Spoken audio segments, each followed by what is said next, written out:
वित्त मंत्री निर्मला सीतारमण ने रविवार को संसद में यूनियन बजट 2026 और 27 पेश किया। इस बार बजट में टैक्स स्लैब या टैक्स छूट को लेकर कोई बड़ा ऐलान नहीं किया गया, लेकिन वित्त मंत्री ने इनकम टैक्स से जुड़े कई अहम और बारीक बदलावों की घोषणा की है। इन बदलावों को सरकार आम करदाता के लिए राहत की दिशा में एक बड़ा कदम बता रही है। नमस्कार, स्वागत है आपका न्यूज़ 18 राजस्थान के डिजिटल चैनल पर और आपके साथ मैं हूं वंदना त्यागी।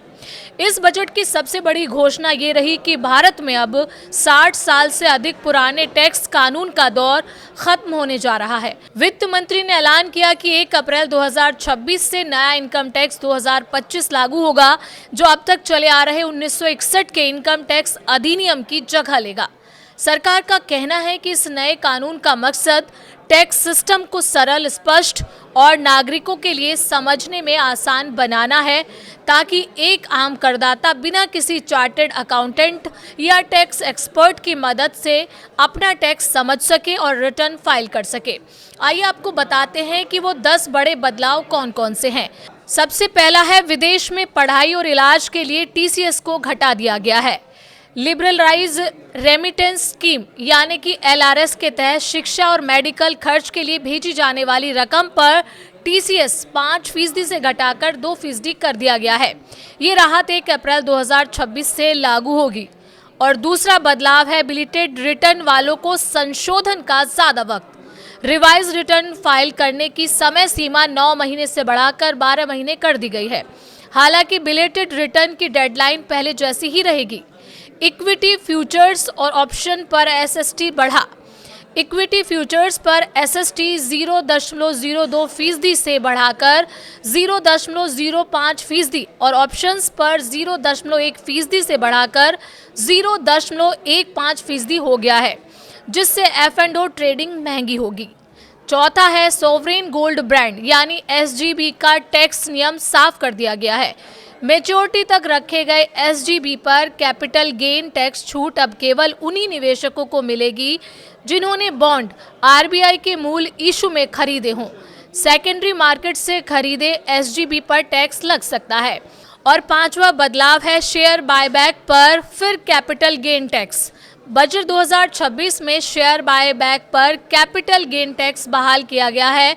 अब निवेशकों को केवल नेट प्रॉफिट पर टैक्स देना होगा, जिससे लंबी अवधि के निवेशकों को राहत मिलेगी। और छठा बदलाव है, 6 महीने की विदेशी संपत्ति डिस्क्लोजर स्कीम।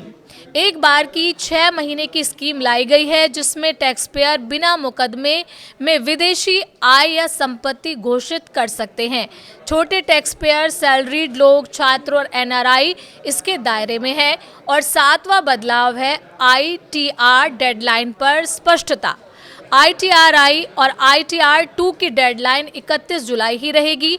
नॉन ऑडिट मामलों में 31 अगस्त तक रिटर्न फाइल किया जा सकेगा। रिवाइज्ड रिटर्न 31 मार्च तक मामूली चार्ज के साथ दाखिल होगी। और 8वां बदलाव है, छोटे टैक्स पेयर्स को बड़ी राहत। अब छोटे टैक्स पेयर ऑटोमेटेड सिस्टम के जरिए लोअर या नील TDS सर्टिफिकेट ले सकेंगे। साथ ही फॉर्म 15G और 15H सीधे डिपॉजिटरी के जरिए कंपनियों तक पहुंचेगा। और 9वां बदलाव है, क्रिप्टो न बताने पर सख्त जुर्माना। क्रिप्टो ट्रांजैक्शन रिपोर्ट न करने पर एक्सचेंजरों पर 200 रुपये रोजाना का जुर्माना और गलत रिपोर्टिंग पर 50,000 रुपये तक की पेनल्टी लगेगी। और 10वां बदलाव है, NRI से प्रॉपर्टी खरीदना अब आसान होगा। रेजिडेंट खरीदारों को अब NRI से प्रॉपर्टी खरीदते समय टैन लेने की जरूरत नहीं होगी। पैन के जरिए ही TDS कटौती संभव होगी, जिससे प्रक्रिया तेज और आसान होगी। हालांकि आम लोगों के मन में सबसे बड़ा सवाल यही है कि ये बदलाव सिर्फ कागजों में सुधार है या वाकई में आम करदाता के बटुए में इसका असर दिखेगा। क्या टैक्स सिस्टम आसान होने से झंझट कम होगा या नियमों के नए स्वरूप से करदाताओं की चिंता बढ़ेगी? आपको क्या लगता है, ये बदलाव वाकई में ही आम आदमी के जीवन में कोई बदलाव लाने वाले हैं? आप अपनी राय कमेंट के जरिए हमें बता सकते हैं।